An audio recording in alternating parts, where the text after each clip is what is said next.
YouTube. So here we are. The razor's still torn apart. I finished the video with the whip lights not too long ago, and I said I was leaving things apart, the bed specifically in the back, because I wanted to do some more work. This is that work. You can see this one pretty well. LED pods. There's 6 LEDs per pod. I wound up with 16 of these LEDs total. I started out, this is what the kit looks like. I bought a pack of 10 with the remote, which is right here. I added 2 additional pods. Something I like about this is you can buy just these extra pods. I think you can run 50 or more of these together if you want to. It's like $5, I think, for 2, or $6. I don't know, it's a few dollars for 2 extra lights. So I ordered the pack of 10, got 2 extra lights. I mounted them up. I had 3 on each corner, but with these length leads that you have here, I couldn't quite get the placement that I wanted. So I wound up ordering 4 more. So right now I've got 16 of those pods on the razor. I think they're pretty inexpensive. Time will tell if they hold up to the abuse. Ford and water, rocks and mud and everything else. And they should be pretty good. We'll see. They're kind of, seems like they're kind of designed for motorcycles, but they do put out nice lights. So I want to keep this quick, show you guys how I installed this. I took my power from here. Here's the RF receiver. Out of this receiver, that wire splits into 2 leads. I have 1 lead running the front. I have 2 extensions running down the side to the back. This is where I did my placement. For the front, I did them the same on both sides. Started up here, got that one kind of mounted in at an angle. This one's pointing outwards pretty far. Originally, I had this one up here pointing outwards and I hated it. So now this one's pointing down. I got that one up out of eyesight. 1, 2 in here, because I wanted the front grille to have some accent lighting. Thought it'd be kind of cool. Repeated the same thing over here. 1 down, 1 out, 1 out at an angle. Now, I'll show you the rear. So from the second lead, I ran 1 of the extension lines back here, or 2 of them actually. 2 extension lines got me here. And this is where I started in the back. There's 1. Here's 2, mounted straight down. If you can see that, I hope. Here's 3. I've got this mounted on the bedside, pointing outwards. And here's 4, mounted pointing downwards. I ran an extension here to the other side. Same mounting locations over here. Pointing down, pointing out, pointing down and back. Okay? Quick summary there. Where I'm at.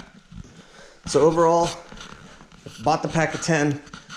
I ordered 6 additional pods. I ordered 4 extension cables. They come in pairs of 2, so I ordered 2 pairs. And I was able to get this done. So now I'll get everything turned off. And, well, I'm going to put the front back together. Because if I turn them on now, it doesn't accurately show.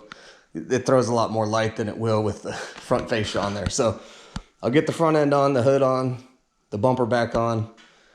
I'll get back to you. We'll talk about these lights a little more. I'll show you how they turned out.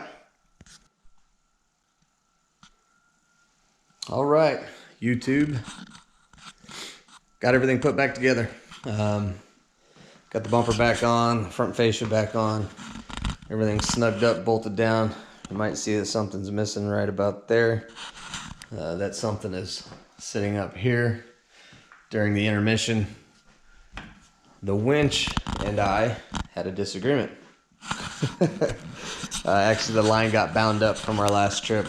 I use the winch a lot, over 10 times probably, helping people out. And I don't mind, I always enjoy helping folks, but a couple situations we help the same individuals over and over again, but it's what it is.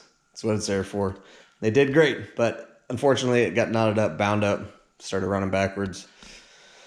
And it didn't work out so well. I couldn't get it undone, couldn't winch it out because of the sensor system that's set up on the fair lead. Probably could have fixed it looking back, but now it's what it is. I'll be replacing that very soon. Anyways, everything went pretty well. What I'll do now is I'll turn the light off. Have everything as dark as I can in here. I have a little bit of light coming through the windows, or on the door behind me, but I don't think you'll even be able to see that in the video. I'm hopeful that the GoPro footage will work. If it doesn't work well, I'll take some backup footage with my cell phone. So without further ado, okay, here we go.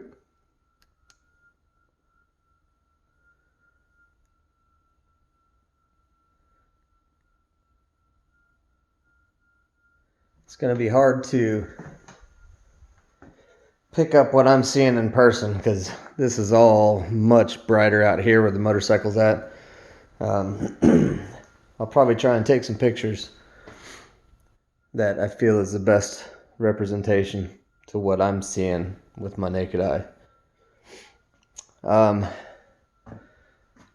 You can see how high the light's being thrown on that wall over there. It's reflecting well off the wall. I mean, it's up above the fender line. It's pretty awesome. Very bright, and even above that shadow that you're seeing there. It's very bright too. You can see it back here as well. Lots of light thrown very, very wide, which is what I was hoping for. You can see pretty clear the garage door there. I think you can visualize, or maybe you can see the shadow line of where the back rear fender is there. Get my extension cord out of the way. That's obviously very, very well lit. I wanted to talk briefly about the shadows here, or the undercarriage, I suppose.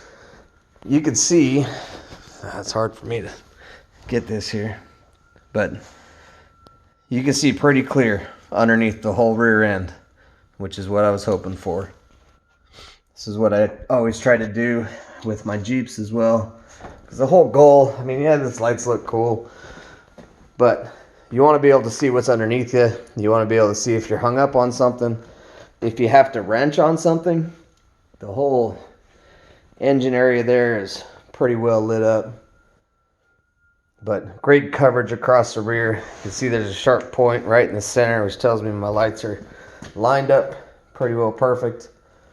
What's also surprising, since I got the lights so far back, there's only really 1.5 feet, 2 foot here in the middle of this four-seater that's shaded on the sides. Probably see it on this side a little better. Well, I guess not with my battery tender. Let me unplug this guy. So you can see the dark section there. But that's pretty impressive for only having lights up in the fenders. That's not much that's missing, and I'm not going to put any lights underneath the bottom. I got the skid plates under there. Now, just like I was saying on the back, look at the front. The whole thing's lit up. You can see all my suspension, A-arms, drive shaft, tie rods. That's what's casting some shadows, but still, that is pretty dang clear. Get all that light on the floor. This is kind of funny. This shadow that's being cast here is coming from these little points on both sides, and it makes it into a perfect little sword shape right dead center in the front of the razor. But that also tells me I've got everything lined up well. They're bright. They look good. You can't see in the video. I mean, this light's thrown all the way up to my door over there. It's very bright. So, like I said, I'll try and do some pictures. I'll sit here and flip through the colors so you can see what they look like maybe. It has options to flash. This is the B button on the remote. The C button fades. I'll go over these processes here with you. Whatever color you're on, if you hit the B button, it'll flash in that color. The C button will fade in that color. The D button turns it off. So I'll hit the A button, it'll go back to solid. And I'll flip through these colors here. Don't know how well you'll be able to see them, but it's worth a shot.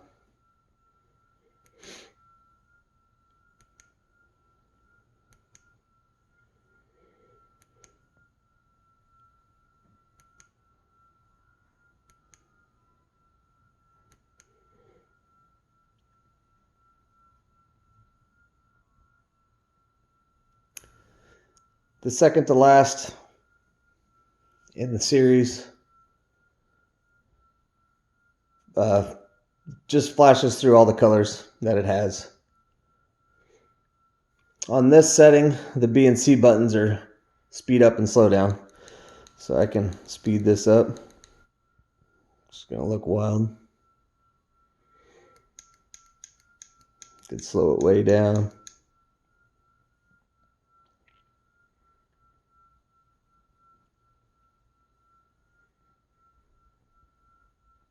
And then the last setting before it starts over with red is fade. And just like the flash or the alternating colors, this rotates through the colors. You can speed it up as fast as you want it to be. It's flying through them now.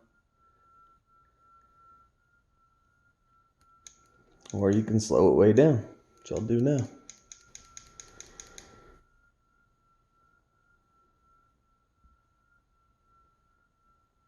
Much gentler, more gradual fade between the colors. Okay, then we'll start back over with red. I'll get back to where we were. Okay. That pretty much wraps it up. Like I said, I'll try and snap a few pictures. Hopefully I can manipulate them on my phone and make them turn out. I mean, that light's as high as the tail section of the Razor here. It's pretty nice, and it shouldn't be bothersome. It's not for me walking around. I can't see any lights. Granted, if I get farther away, I'm sure I'll be able to see some, but you know, it shouldn't be bad. I really wanted to make sure that there wasn't any light blaring in people's eyes if they were standing around it, because that's pretty obnoxious. But this is great ground coverage. I'm super impressed with all that light in the undercarriage. It's pretty awesome. All right, guys. Hope you like this one. Dang, should turn on the whips just for fun. Why not? Here it is. Hope you liked it. Hope you enjoyed it. I hope it was helpful. I think the install here went pretty well. I do have a lot of lights under here, that's for sure, but they're not that expensive. They're super easy to replace. So the next big question is, how are they gonna hold up? So stay tuned. We'll post an update video after I take this next trip. If I break any lights while I'm out there, or if anything goes wrong, I will let you all know. So hope you enjoyed it. Get after it.